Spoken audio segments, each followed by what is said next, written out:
출애굽기 38장 8에서 20절 말씀입니다. 그가 노스로 물두멍을 만들고 그 받침도 노스로 하였으니 곧 회막문에서 수종드는 여인들의 거울로 만들었더라.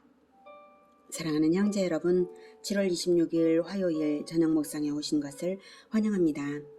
언약관계를 회복받은 이스라엘이 성막을 제작하고 있는 중입니다. 7절까지는 번제단을 제작했고요. 8절은 하나님께서 출애굽기 30장 18에서 21절에 명하신 대로 물두멍을 제작한 사실을 보도하고 있습니다. 물두멍의 위치와 모양을 볼게요. 네, 번제단과 성막 사이에 여기가 물두멍이 있고요. 물두멍의 모양은 이렇게 큼지막하게 생겨서 손을 제사장들이 씻게 되어 있습니다.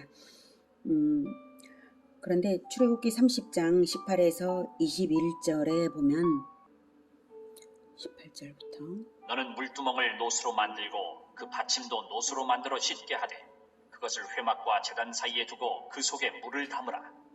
아론과 그의 아들들이 그 두멍에서 수족을 씻되 그들이 회막에 들어갈 때에 물로 씻어 죽기를 면할 것이요 제단에 가까이 가서 그 직분을 행하여 여호와 앞에 화제를 살을 때에도 그리할지니라.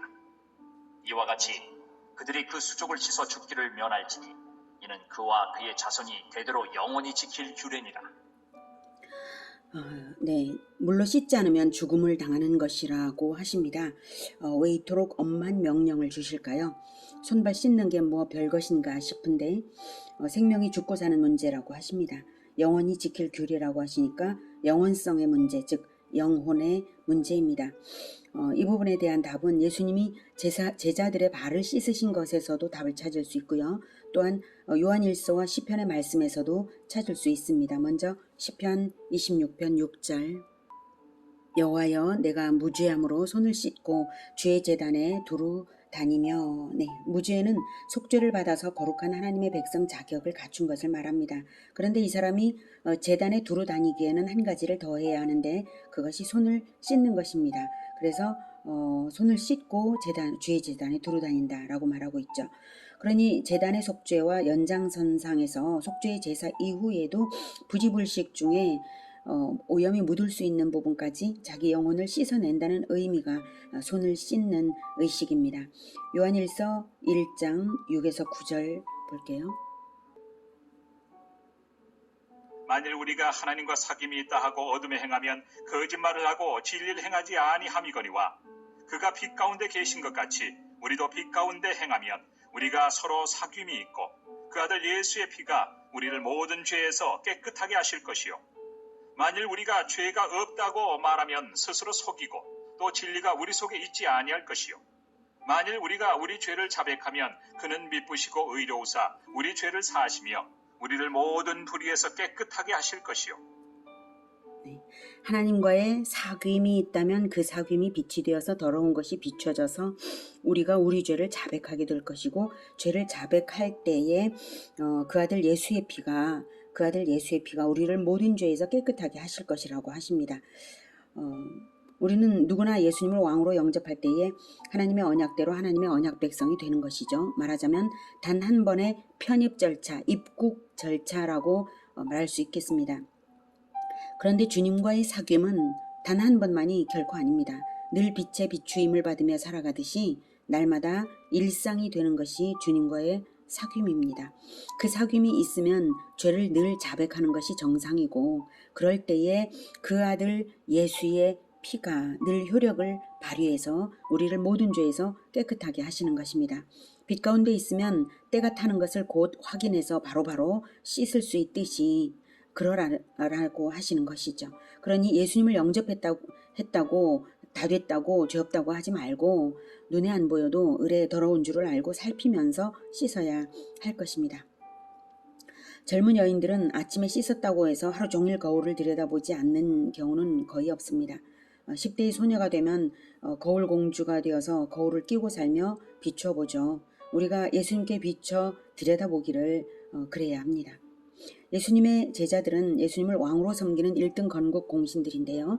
예수님의 공생애 동안 늘 붙어 다녔고요. 그러니 제자들에게 뭐 그리 흠을 찾을 것도 없을 테지만 그래도 날마다 발을 씻듯이 죄를 씻으라고 세족식으로 행동 비유를 행하셨습니다. 요한복음 13장 4에서 15절입니다. 저녁 잡수시던 자리에서 일어나 겉옷을 벗고 수건을 가져다가 허리에 두르시고 이에 대야에 물을 떠서 제자들의 발을 씻으시고 그 두르신 수건으로 닦기를 시작하여 시몬 베드로에게 이르시니 베드로가 이르되 주여, 주께서 내 발을 씻으시나이까? 예수께서 대답하여 이르시되 내가 하는 것을 네가 지금은 알지 못하나 이후에는 알리라. 베드로가 이르되 내 발을 절대로 씻지 못하시리이다. 예수께서 대답하시되 내가 너를 씻어주지 아니하면 내가 나와 상관이 없느니라. 시몬 베드로가 이르되 주여, 내 발뿐 아니라 손과 머리도 씻어 주옵소서. 예수께서 이르시되 이미 목욕한 자는 발밖에 씻을 필요가 없느니라. 온몸이 깨끗하니라. 너희가 깨끗하나 다는 아니니라. 하시니 이는 자기를 팔 자가 누구인지 아심이라. 그러므로 다는 깨끗하지 아니하다 하시니라. 그들의 발을 씻으신 후에 옷을 입으시고 다시 앉아 그들에게 이르시되 내가 너희에게 행한 것을 너희가 아느냐? 너희가 나를 선생이라 또는 주라 하니 너희 말이 옳도다. 내가 그러하다. 내가 주와 또는 선생이 되어 너희 발을 씻었으니 너희도 서로 발을 씻어주는 것이 옳으니라. 내가 너희에게 행한 것 같이 너희도 행하게 하려 하여 본을 보였노라. 발을 씻으시는 예수님의 모습은 노예의 모습이나 똑같습니다. 모든 제자들은 먹고 마셨고 예수님은 식사도 마치지 않으신 채로 제자들의 발을 씻고 닦고 또 다른 제자의 발을 넘어가서 또 씻으셨습니다.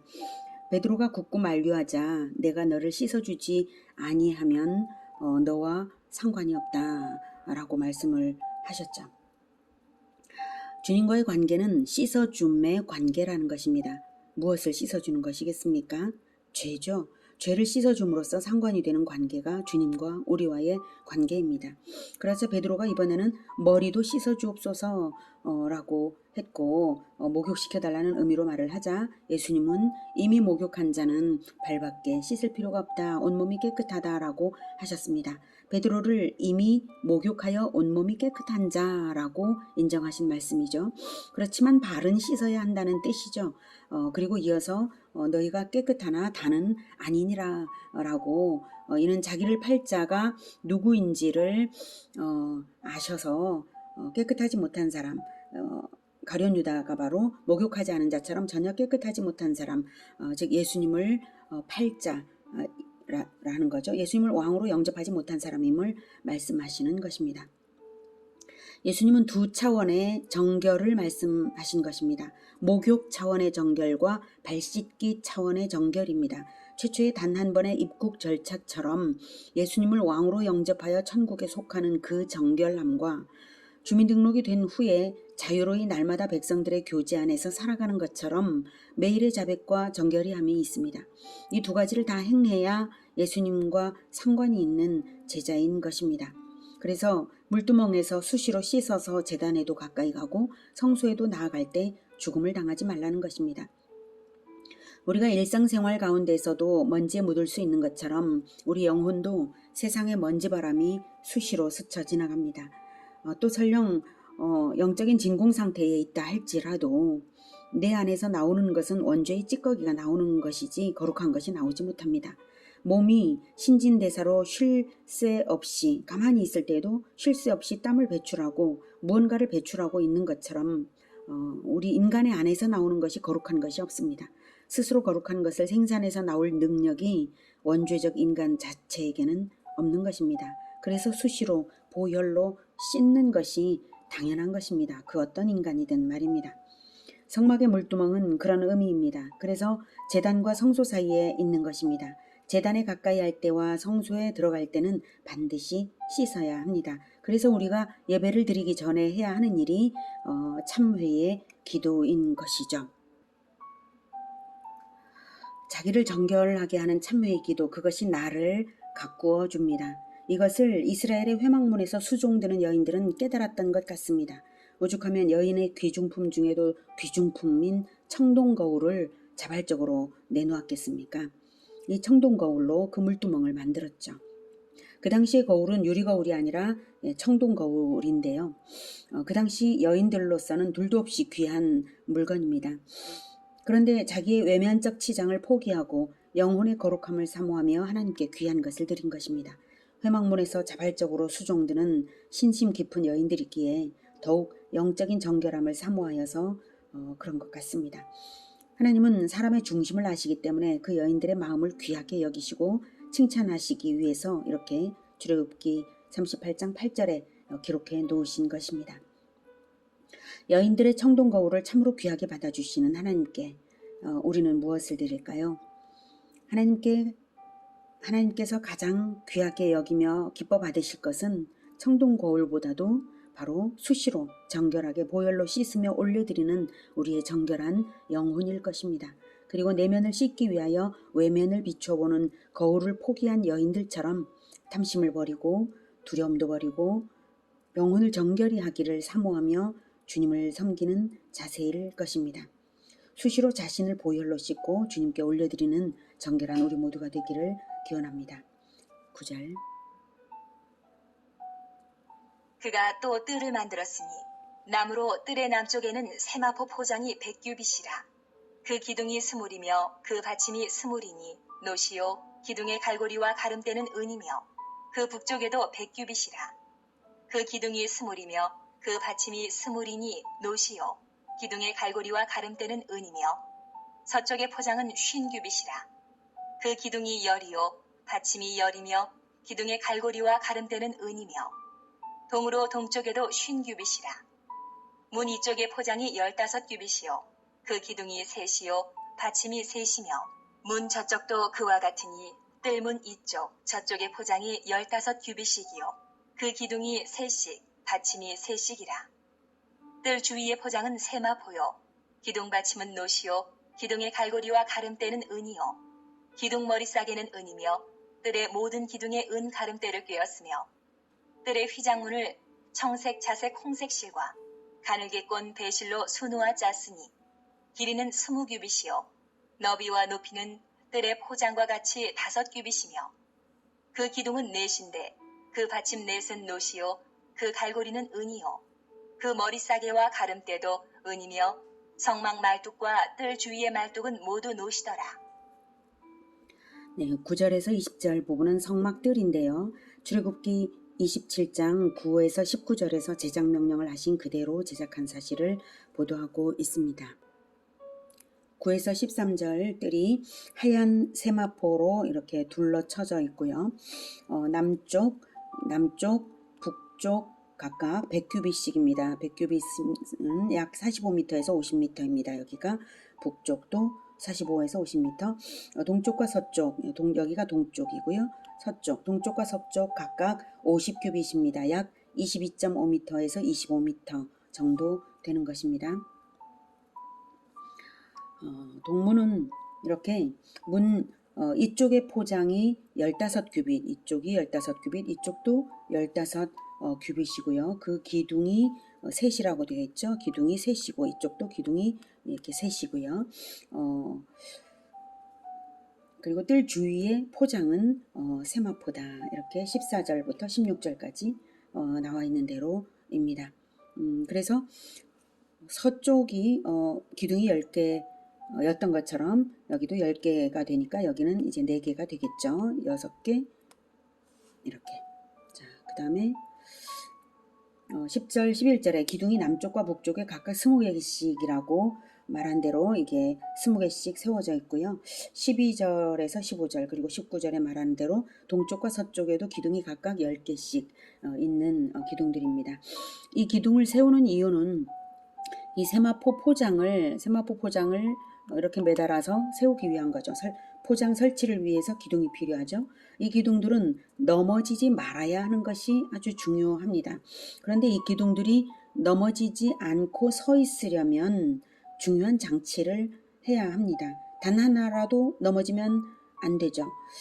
세마포 포장을 설치한 상황에서 이 기둥들 중에 단 한 기둥만 넘어져도 모든 기둥이 넘어질 위험이 있는 것입니다. 그래서 필요한 것이 갈고리와 가름대와 말뚝입니다. 이렇게 갈고리가 예, 은갈고리입니다. 이게 이 갈고리에서 줄을 이렇게 꿰어서 말뚝으로 땅에 고정되었습니다. 예, 말뚝. 예. 그리고 여기 이쪽도 은줄에 꿰어서 말뚝으로 땅에 고정시켰습니다. 머리싸개가 은이고요. 이렇게 말뚝으로 땅에 고정시켜서 기둥 하나를 든든히 세울 수 있는 것입니다. 그런데 기둥 하나하나만 잘 세운 것으로 다 되는 것은 아니죠. 기둥과 기둥들이 서로 연결되어야 하고 서로 지지해 주어야 합니다. 그 역할을 하는 것이 바로 가름대입니다. 가름대, 이렇게 꿰어져 있죠. 가름대, 은가름대입니다. 이 중요성이, 굉장한 중요성이 있죠. 오늘 본문에서는 이 재료들이 뭔가 의미심장한 것을 전달하려는 듯이 강조가 되어 있습니다. 재료가 자꾸 반복이 되거든요. 17절에 보면 기둥 받침은 노시요, 기둥의 갈고리와 가름대는 은이요, 기둥 머리싸개는 은이요, 뜰의 모든 기둥에 은가름대를 꿰었으며, 이렇게. 자, 성경은 재료로서, 성막에서 재료로서 영적인 두 영역이 있음을 암시합니다. 보면 성소 안에 있는 성막에 있는 물건들이죠. 이 네 가지는 성소 안에 있고요. 이 두 가지는 성소 밖에 있습니다. 일반인들이 결코 들어갈 수 없는 곳에 있는 것들은 금으로 되어 있습니다. 전부 금으로. 일부분만 아니라 전부 금으로 입혀져 있습니다. 그리고 일반인들이 들어가서 볼 수 있는 영역입니다. 있는 영역은 노수로, 전부 노수로 되어 있습니다. 금이 전혀 없습니다. 이로써 천국은 금으로 상징이 되고 이 땅은 노수로 상징되고 있음을 짐작할 수 있습니다. 금의 영역과 노의 영역은 전혀 다릅니다. 금의 영역에서 누리는 것은 생명의 빛과 거룩한 떡과 그리고 기도의 향기, 그리고 하나님과의 교제와 영광입니다. 그런데 노의 영역에는 번제단, 즉 심판을 대신 당하여 이루는 대속의 죽음이 있습니다. 더러움을 씻어주는 종의 수고가 있습니다. 금은 천국이요, 노은 심판을 의미합니다. 하나님은 그 심판의 자리로 아들 예수님을 내려보내셨습니다. 이것은 아무도 생각할 수 없었던 은혜입니다. 성육신은 아무도 생각할 수 없었으나 오직 성육신의 그 은혜로만 인간은 금의 영역으로 들어갈 수 있게 되었음을 성막은 가르쳐줍니다. 그렇다면 금도 아니고 놋도 아닌 은은 무엇을 의미할까요? 바로 심판당할 인간이 구원을 받기 위해서는 오직 은혜를 붙잡아야 한다는 것을 의미합니다. 받침도 놋이요, 기둥도 놋인데 은으로 붙잡혀 있습니다. 은으로. 머리싸개도 은이고 은으로 붙잡혀 있죠. 마치 성막들의 기둥이 은혜로서 붙잡혀 구원받은 우리 한 사람 한 사람처럼 서 있습니다. 땅 위에 서 있지만 우리의 영혼은, 우리의 머리는 은혜로 붙잡혀 있습니다. 심판당할 인간이 구원을 받기 위해서는 오직 은혜를 붙잡아야 된다는 것을 의미하는 것입니다. 기둥들은 서로를 지탱하며 서 있어야만 하는데요. 은혜 가름대에 꿰어져 있지 않으면 넘어집니다. 은혜로서 서로 붙잡고 있어야 하는 것입니다. 놋의 심판 위에 서 있으나 오직 은혜로 덮여지고 은혜에 붙잡혀 있음으로 말미암아 지탱하며 서 있고 서로 붙들어줄 수 있는 것입니다. 하나님의 은혜를 생각함이 없다면 어떻게 우리가 똑같이 죄인인, 어쩌면 나보다 더 죄인으로 여겨지는 옆 사람을 우리가 붙잡을 수가 있겠습니까? 하나님의 은혜에 붙잡혀 있고 은혜를 생각할 때 서로 붙잡아줄 수가 있는 것이죠. 이 은혜 가름대는 아들을 심판의 자리로 내어보내신 하나님의 은혜를 의미합니다. 뜰의 휘장 문은 청색, 자색, 홍색 실과 가늘게 꼰 배실로 수놓아 짰습니다. 이 재료는 성소 안에 있는 휘장과 동일한 재료입니다. 그리고 문은 유일하게 동쪽에 하나만 있습니다. 성막들 포장의 높이는 5규빗, 즉 약 22.5m에서 2.25m에서 2.5m 정도 됩니다. 사람이 넘어서 들어갈 수 없고 밖에서는 성막 안을 볼 수가 없습니다. 그러므로 오직 문을 통해서 들어가야만 성소에 나아갈 수가 있습니다. 이 문으로만 성소에 나아갈 수 있습니다. 이 문은 무엇을 의미할까요? 바로 유일한 구원의 문이 되시는 예수 그리스도를 의미합니다. 광야의 양의 우리도 문이 딱 하나밖에 없습니다. 그리고 그 문에는 항상 양을 치는 목자가 그 문을 지키며 그 문에서 자고 그 문에서 양들을 나가기도 하고 들어가기도 합니다. 마치 그 양의 우리처럼 이 성막도 문이 하나밖에 없습니다. 예수님께서는 그 문이 바로 예수님 자신인 것을 직접 설명을 하셨는데요. 성막과 광야의 양의 우리를 겹쳐 연상시키는 이미지로 양의 문이시며 또한 목자이신 자신을 계시하셨습니다. 그 문에 목자가 있거든요. 요한복음 10장 7에서 9절. 그러므로 예수께서 다시 이르시되 내가 진실로 진실로 너희에게 말하노니 나는 양의 문이라. 나보다 먼저 온 자는 다 절도요 강도니 양들이 듣지 아니하였느니라. 내가 문이니 누구든지 나로 말미암아 들어가면 구원을 받고 또는 들어가며 나오며 꼴을 얻으리라. 네. 그리고 11절에서도 나는 선한 목자라. 선한 목자는 양들을 위하여 목숨을 버리거니와 라고 말씀을 하셨죠. 자, 바로 그 문이시고 목자이신 예수님과 연결된 가름대에 꿰어져 있어야 공동체로 서고 거룩한 세마포 흰옷 칭의의 옷을 입고 성전을 이루어 설 수 있는 것이 우리들입니다. 나 한 사람이 정결함을 잃어 무너지면 옆 사람에게도 파급력이 있을 것을 생각하면서 또한 청동 거울을 들여다보듯이 영혼의 물두멍에 수시로 씻어서 은혜에 붙들린 거룩한 공동체가 되기를 기원합니다. 기도하겠습니다. 하나님, 늘 우리를 씻게 하시는 말씀을 주셨습니다. 양의 문으로 유일하신 양의 문, 유일하신 성막의 문, 그 문으로 들어가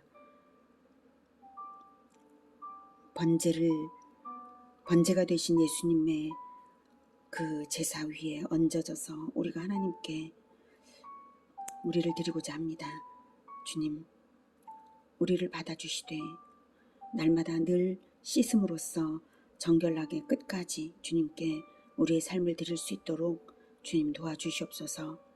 우리가 주님께 삶을 드리고자 하나 자꾸만 내면에서 악한 것이 나올 때가 있고 또 세상의 더러운 것에 때가 타도 모르고 지나갈 때가 있습니다. 주님, 우리를 불쌍히 여겨주시고 늘 씻어 주시옵소서.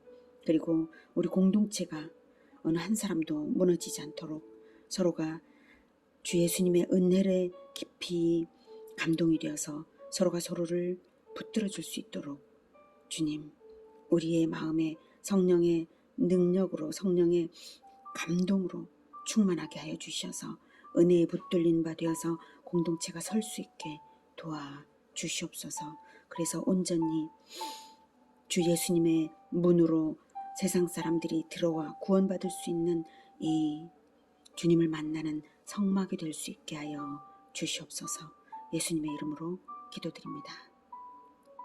아멘. 이어지는 시간은 개인 기도 시간입니다.